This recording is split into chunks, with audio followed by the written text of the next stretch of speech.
اعوذ باللہ من الشیطان الرجیم، بسم اللہ الرحمن الرحیم۔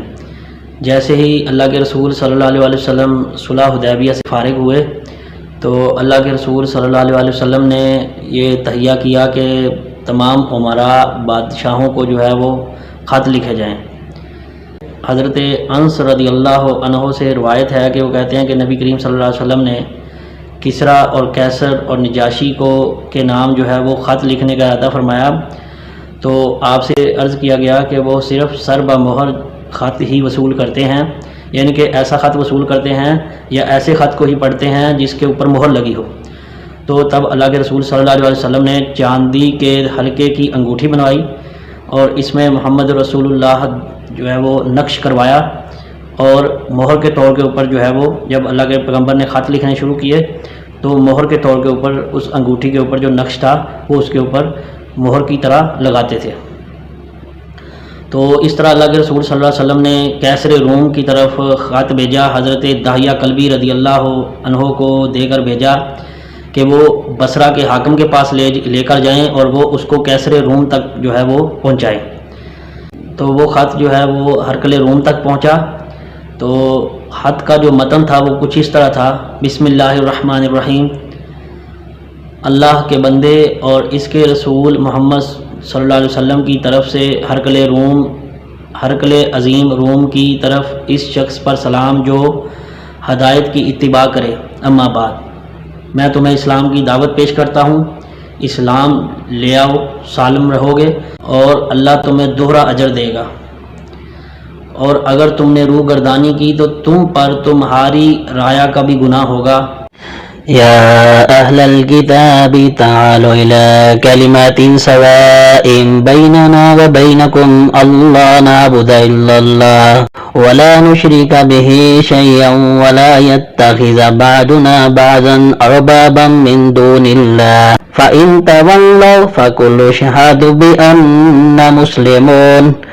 اے اہل کتاب، ایسی انصاف کی بات کی طرف آؤ جو تم میں اور ہم میں ایک ہے، اور ہم اللہ تعالیٰ کے سوا کسی کی عبادت نہ کریں اور نہ اس کے ساتھ کسی کو شریک بنائیں، اور نہ اللہ تعالیٰ کو چھوڑ کر آپس میں ایک دوسرے کو ہی رب بنائیں۔ پس اگر وہ منہ پھیر لیں تو تم کہہ دو کہ گواہ رہو ہم تو مسلمان ہیں۔ قیصر روم جو ہے وہ تو اس طرح جب وہ خط جو ہے وہ اس کے پاس پہنچا قیصر روم کے پاس، عرب سے جو ہے وہ قریش مکہ کا ایک قافلہ تھا جو کہ شام کی طرف گیا ہوا تھا۔ تو اس نے کہا کہ قریش کے لوگ جو ہیں جہاں بھی ملے ان کو پکڑ کے میرے دربار میں حاضر کیا جائے۔ تو ابو سفیان اور اس کے ساتھ چند لوگ جو تھے وہ ادھر موجود تھے، تو ان کو لا کر جو ہے قیصر روم کے دربار میں پیش کیا گیا۔ تو قیصر روم نے اس کو طلب کیا اور ایک ترجمان کو کھڑا کیا اور بولا کہ ابو سفیان، اور تم میں سے جو سب سے اس کا قریبی نسبتی تعلق رکھتا ہے زیادہ، یعنی قریبی رشتہ دار ہے، وہ جو ہے اس سے میں سوال کروں گا، وہ میرے سوالوں کا جواب دے گا، اور باقی لوگ جو ہے اس کے ساتھ بیٹھ جائیں، اور اگر وہ جھوٹ سے کام لے یا کوئی ایک بات میں بھی جھوٹ بولے تو باقی لوگ اس کو جھٹلا دیں کہ یہ بندہ جو ہے اس جھوٹ سے کام لے رہا ہے۔ تو ابو سفیان کہتے ہیں کہ اگر مجھے یہ ڈر نہ ہوتا کہ میں جھوٹا کہلاؤں گا تو میں کوئی بات بھی ہرقل روم کو سچی نہ کرتا، کیونکہ ابو سفیان اس وقت مسلمان نہیں ہوئے تھے۔ تو ہرقل روم نے جو ہے وہ مکالمہ شروع کر دیا ان کے ساتھ۔ تو ابو سفیان سے پوچھا کہ اس کا حسب نسب کیسا ہے، جس بندے نے دعویٰ نبوت کیا ہے تم میں سے اس کا حسب نسب کیسا ہے؟ تو اس نے کہا کہ وہ بہت اعلیٰ حسب نسب والا ہے، تو اس کا خاندان بہت اچھا ہے۔ ہرقل روم نے کہا کہ مجھے یہ بتاؤ کہ اس کے خاندان میں پہلے کبھی کوئی بادشاہ ہوا ہے؟ اس نے کہا نہیں، کوئی بادشاہ نہیں ہوا۔ تو پھر اس نے کہا کہ کیا اس کے خاندان میں یا اس سے پہلے کبھی کسی نے دعویٰ نبوت کیا ہے؟ اس نے بولا نہیں کیا۔ پھر اس نے سوال کیا کہ کیا اس نے کبھی دعویٰ نبوت کرنے سے پہلے کبھی جھوٹ بولا ہے؟ اس نے بولا نہیں، کبھی جھوٹ نہیں بولا۔ پھر ہرقل روم نے یہ پوچھا کہ کمزور لوگ اس کی اطاعت کر رہے ہیں یا کہ طاقتور لوگ اس کی بات کو زیادہ جو ہے وہ تسلیم کر رہے ہیں اور زیادہ اس کے اوپر ایمان لا رہے ہیں؟ تو ابو سفیان نے کہا کہ کمزور لوگ جو ہیں وہ اس کے اوپر زیادہ ایمان لا رہے ہیں۔ تو اس نے پوچھا کہ جو اس کے دین میں داخل ہوتا ہے کیا وہ اس سے پھرتا ہے یا اس سے کبھی پھرا بھی ہے، واپس بھی پلٹا ہے؟ تو اس نے کہا کبھی ایسا نہیں ہوا کہ جو اسلام لے آئے وہ کبھی بھی جو ہے وہ اسلام کو نہیں چھوڑتا۔ اس نے پھر پوچھا کہ کیا اس نے کبھی بد عہدی کی؟ تو اس نے کہا کہ پہلے تو کبھی اس نے بد عہدی نہیں کی، لیکن ابھی ہمارا اس کے ساتھ ایک معاہدہ چل رہا ہے، اس میں پتہ نہیں وہ کیا کرتا ہے۔ تو ابو سفیان کہتے ہیں مجھے ایک موقع ملا تھا کہ میں اس میں تھوڑی سی اپنی بات ایڈ کروں، تو وہ میں نے کر دی کہ مجھے نہیں پتا کہ وہ آگے ابھی کیا کرنے والا ہے۔ کیسر روم نے پھر ابو سفیان سے یہ سوال کیا کہ بتاؤ کہ تمہاری اس کے ساتھ کبھی جنگ بھی ہوئی؟ تو اس نے بولا ہاں ہماری ان کے ساتھ جنگ بھی ہوئی۔ تو اس نے پوچھا کس کا پلڑا بھاری رہا؟ تو اس نے کہا کہ کبھی اس نے ہمیں ذکر پہنچائی اور کبھی ہم نے اس کو ذکر پہنچائی۔ تو ابو سفیان جو ہے وہ جب یہ باتیں کر چکا تو اس نے ترجمان سے بولا کہ جو باتیں اب میں کروں گا اس کو جو ہے وہ رپیٹ کر دینا ان لوگوں کے سامنے کہ میرا اس خط کے بارے میں کیا موقف ہے، کیا سٹیٹس رکھتا ہوں میں اس خط کے بارے میں۔ تو اس نے ہرقل روم نے یہ بات تسلیم کی کہ جب بھی اللہ کسی نبی کا انتخاب کرتا ہے تو اس کا حسب نسب جو ہے وہ بڑا اعلیٰ ہوتا ہے۔ میں نے سوال کیا کہ کیا اس کے خاندان میں کوئی بادشاہ گزرا ہے؟ تو تم نے کہا نہیں، تو لہٰذا میں نے سمجھنا آپ نے بولا کہ اس کے خاندان میں کوئی بادشاہ نہیں گزرا۔ تو کیسر روم نے کہا کہ اگر وہ ایسا ہوتا تو میں سمجھتا کہ شاید وہ بادشاہی اپنے خاندان کی بادشاہی حاصل کرنے کے لیے جو ہے وہ ایسی باتیں کر رہا ہے۔ تو پھر اس نے کہا کہ میں نے آپ سے پوچھا کہ کیا اس نے کبھی دعویٰ نبوت کرنے سے پہلے جھوٹ بولا؟ تو آپ نے بولا کبھی اس نے جھوٹ نہیں بولا۔ تو جو بندہ اپنے لیے، اپنی ذات کے لیے، اپنے مفاد کے لیے جھوٹ نہیں بولتا وہ اللہ وحدہ لا شریک کے لیے کبھی جھوٹ نہیں بول سکتا۔ پھر اس نے کہا کہ میں نے آپ سے یہ بھی پوچھا کہ کمزور لوگ اس کی اطاعت کرتے ہیں یا جو ہے وہ طاقتور لوگ؟ تو تم نے کہا کہ کمزور لوگ۔ تو اسلام کا یہی شعار ہوتا ہے کہ شروع میں جب اسلام کی تبلیغ کی جاتی ہے تو سب سے پہلے کمزور لوگ جو ہے وہ پیسے کے لحاظ سے یا مالی لحاظ سے جو کمزور لوگ ہوتے ہیں وہی لوگ جو ہے سب سے پہلے اسلام کی تبلیغ کو تسلیم کرتے ہیں۔ پھر میں نے آپ سے سوال کیا کہ مجھے یہ بتاؤ کہ دین میں داخل ہونے کے بعد کوئی کبھی منحرف بھی ہوتا ہے؟ پھر تم نے کہا کہ نہیں، ایمان کی یہی حالت ہوتی ہے کہ ایمان لانے کے بعد کبھی کوئی بندہ اس سے پیچھے نہیں ہٹتا، آپ اس کے لیے اپنی جان دے دیتا ہے لیکن پیچھے نہیں ہٹتا۔ میں نے تم سے جنگ کا پوچھا تو اس طرح تم نے بولا اسی طرح اسلام کا شروع میں جنگ کا یہی حال ہوتا ہے۔ میں نے تم سے پوچھا کہ کیا اس کے خاندان میں سے کبھی کسی نے دعویٰ نبوت بھی کیا؟ تو تم نے کہا نہیں۔ تو دعویٰ نبوت جو ہے وہ اگر کسی نے کیا ہوتا اس کے خاندان میں سے تو میں یہی سمجھتا کہ شاید جو ہے وہ کاپی کرنا چاہتا ہے۔ تو اگر میں نے سمجھ لیا کہ وہ عام آدمی نہیں ہے، وہ اللہ کا رسول ہے، اور میں اگر وہاں ہوتا تو میں اس کے پاؤں دھو کر وہ سچا نبی ہے اور ان قریب یہ میرے پاؤں کے نیچے جو زمین ہے یہاں تک اس کی بادشاہت آ کر رہے گی۔ کیسر روم نے جیسے ہی اپنے درباریوں کو بولا اس سے بہتر کوئی دین نہیں ہے لہذا اس کو قبول کر لینا چاہیے، تو جیسے ہی اس کے درباری جو ہے وہ دروازوں کی طرف بھاگے تو دروازے لگے ہوئے تھے، تو اس نے واپس بلا کر بولا، ابو سفیان بولے ہمیں تو انہوں نے واپس نکال دیا، مکالمے کے بعد ہمیں واپس نکال دیا گیا اور وہاں پہ شور و گل بپا ہو گیا۔ وہ اطاعت کر لیتا لیکن اس کو حرص تھی بادشاہت کی، اس لیے اس نے کلمہ نہیں پڑھا، اور اس کے جو درباری تھے پھرنے کا حکم نہ دے ہرقل روم، تو اس لیے انہوں نے وویلا بپا کیا۔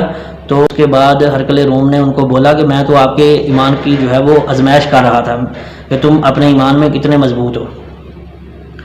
تو اسی طرح اللہ کے رسول صلی اللہ علیہ وسلم نے فارس کے بادشاہ کو خط لکھا، بخاری میں بھی یہ حدیث موجود ہے۔ ابن عباس سے روایت ہے کہ اللہ کے رسول صلی اللہ علیہ وسلم نے عبداللہ بن سہمی کے ذریعے کسرا کے نام خط بھیجا اور انہیں حکم فرمایا کہ تم یہ خط لے کر حاکم میں بحرین کے پاس چلے جاؤ اور وہ اس خط کو پہنچا دے گا کسرا کے پاس۔ اللہ کے رسول صلی اللہ علیہ وسلم نے جو شہنشاہ فارس کو خط لکھا اس کا کچھ متن اس طرح ہے: بسم اللہ الرحمن الرحیم، شروع اللہ کے نام سے جو نہایت مہربان رحم کرنے والا ہے۔ محمد رسول اللہ صلی اللہ علیہ وسلم کی طرف سے عظیم فارس کی طرف سلام، اس پر جو ہدایت کی پیروی کرے، اللہ اور اس کے رسول پر ایمان لے آؤ اور گواہی دو کہ اللہ ایک ہے، اس کے سوا کوئی عبادت کے لائق نہیں، اور گواہی دو کہ محمد اللہ کے بندے اور رسول ہیں۔ بے شک میں اللہ کا رسول ہوں اور تاکہ لوگوں کو خبردار کروں حق کا حق ہونا کافروں پر ثابت ہو جائے۔ تو آپ نے اس کو دعوت حق دی، اسلام لے آؤ، صحیح سالم رہو گے، اور اگر تم نے اسلام قبول نہ کیا خسارہ پاؤ گے اور تمہارے مجوسیوں کا جو بھار ہے وہ بھی تمہارے سر ہوگا۔ تو اور وہ سورج کو دیوتا مانتے تھے فارسی جو ہے. تو اس کے پاس جب اللہ کے پیغمبر کا یہ خط پہنچا تو خسرو پرویز نے جو ہے بڑے تکبر سے اس خط کو لیا, اس کو پھاڑ کر ہاتھ پہ رکھا اور پھونک مار کے اس کو اڑا دیا, اور یمن کے گورنر جو ہے بازان کو خط لکھا کہ مدینے کے محمد صلی اللہ علیہ وسلم کو نعوذ باللہ گرفتار کر کے ہمارے دربار میں پیش کرو, اور اپنے 2 آدمی ان کی گرفتاری کے لیے بھیجو. تو بازان کو جب یہ خط ملا تو اس نے 2 آدمیوں کو بھیجا. حضرت ابن مسیب بیان فرماتے ہیں کہ اللہ کے رسول صلی اللہ علیہ وسلم کو جب یہ بات کا پتہ چلا کہ اس نے خط پھاڑ کر اور ہوا میں اڑایا ہے, تو اللہ کے رسول صلی اللہ علیہ وسلم نے فرمایا کہ اللہ اس کی سلطنت کو بھی اسی طرح پارا پارا کرے. تو بعد میں اس کی سلطنت بھی پارا پارا ہوئی. ایسے ہی بازان کو پیغام پہنچا کسرا فارس کا, خسرو پرویز کا, تو اس نے 2 آدمیوں کو روانہ کیا اور وہ خط ساتھ دے کر جو اس نے بولا تھا کہ گرفتاری دیں, تو اللہ کے رسول صلی اللہ علیہ وسلم کو فرمایا کہ اس طرح ہمیں بولا گیا ہے, تو آپ ہمیں جو ہے وہ ہمارے آدمیوں کے ساتھ جا کر پیش ہوں اس کے سامنے. تو کیونکہ کسرا نے بڑی تکبر کے ساتھ خط پھاڑا اور بولا کہ میری رایا کا حقیر غلام اپنا نام میرے نام سے پہلے لکھتا ہے, جو ہے وہ رسول کو تو وہی کرنا ہے جو اللہ نے اس کو حکم دیا ہے. رسول اپنی مرضی سے رسول نہیں ہے, بلکہ وہ اللہ وحدہ لا شریک نے اس کو رسول بنا کر بھیجا ہے, تو اب اس کا پیغام جو ہے وہ لوگوں تک پہنچانا جو ہے وہ اس کے اوپر فرض ہے. تو اللہ کے رسول صلی اللہ علیہ وسلم نے اپنے فرائض کو انجام دیا اور بولا کہ گواہ رہو کہ اگر تم نے اسلام نہ قبول کیا ہوگے لیکن ہم تو اسی کے اسلام کے اوپر ہی ہیں. تو اس طرح اللہ کے رسول صلی اللہ علیہ وسلم کے پاس اس نے جو بازان تھا اس نے 2 آدمی بھیجے, تو اللہ کے رسول صلی اللہ علیہ وسلم کو ساری دھمکی آمیز باتیں بتائیں. تو اللہ کے رسول صلی اللہ علیہ وسلم مسکرا دیے اور آپ نے فرمایا کہ چلو ہم انشاءاللہ کل ملیں گے, کل ملاقات ہوگی. تو جیسے ہی اللہ کے رسول صلی اللہ علیہ وسلم نے ان کو یہ بولا تو وہ چلے گئے, اور اگلے دن جو ہے وہ اللہ کے رسول صلی اللہ علیہ وسلم کے پاس آئے. تو اللہ کے رسول صلی اللہ علیہ وسلم نے فرمایا کہ خسرو پرویز قتل ہو گیا ہے, اس کا بیٹا شیرویہ جو ہے ابھی اس کے تخت کے اوپر بیٹھ گیا ہے. تو وہ جو بات سن کے وہ بڑے حیران ہوئے, انہوں نے کہا کہ ہم یہ کیسی بات سن رہے ہیں, تو آپ یہ کیوں ایسی بات کر رہے ہیں. رسول صلی اللہ علیہ وسلم نے فرمایا کہ جو میں بات کر رہا ہوں یہ بالکل سچی ہے, اور تم اپنے بادشاہ کو جا کے بازان کو یہ بات بتا دو. تو جیسے ہی وہ اپنے حاکم کے پاس پہنچے بازان کے پاس, تو انہوں نے سارا قصہ جو ہے وہ سنا دیا. تو بازان نے جو ہے وہ سوچا سمجھا اور اس نے کہا کہ اگر یہ بات سچی ہوئی تو ہم انشاءاللہ مسلمان ہو جائیں گے. تو وہ بات بعد میں اس کو پتہ چلا کہ شیرویہ نے خط لکھا ہے اس کو بازان کو کہ اب خسرو پرویز جو ہے وہ دنیا میں نہیں ہے, اس کو قتل کر دیا گیا اور اس کی گدی پر میں بیٹھا ہوں. تو بازان بھی ایمان لے آیا اور اس کے نیچے لوگ جو تھے وہ بھی ایمان لے آئے. اس طرح یمن کے سب لوگ جو ہے وہ مسلمان ہو گئے اور اللہ کے رسول صلی اللہ علیہ وسلم کی اس بشارت کی وجہ سے ایمان لے آئے, کیونکہ اس وقت اتنا زیادہ لیٹسٹ دور نہیں تھا کہ بات کو ادھر سے ادھر پہنچانے کے لیے جو ہے وہ تیز ترین ذرائع کو استعمال کیا جائے. اس وقت تو گھوڑے اور اونٹوں کو ہی استعمال کیا جاتا. اس دن وہ کسرا فارس جو ہے وہ قتل ہوا تھا, تو اسی دن ہی اللہ کے رسول صلی اللہ علیہ وسلم نے بتا دیا تھا کہ وہ قتل ہو گیا ہے. تو اسی دن جو ہے وہ بازان نے حساب لگایا کہ بالکل اللہ کے رسول صلی اللہ علیہ وسلم نے ایگزیکٹ اسی دن وہ خبر دی تھی, تو وہ مسلمان ہو گیا اور اس کے ساتھ والے لوگ بھی اللہ کے رسول صلی اللہ علیہ وسلم کے اوپر ایمان لے آئے.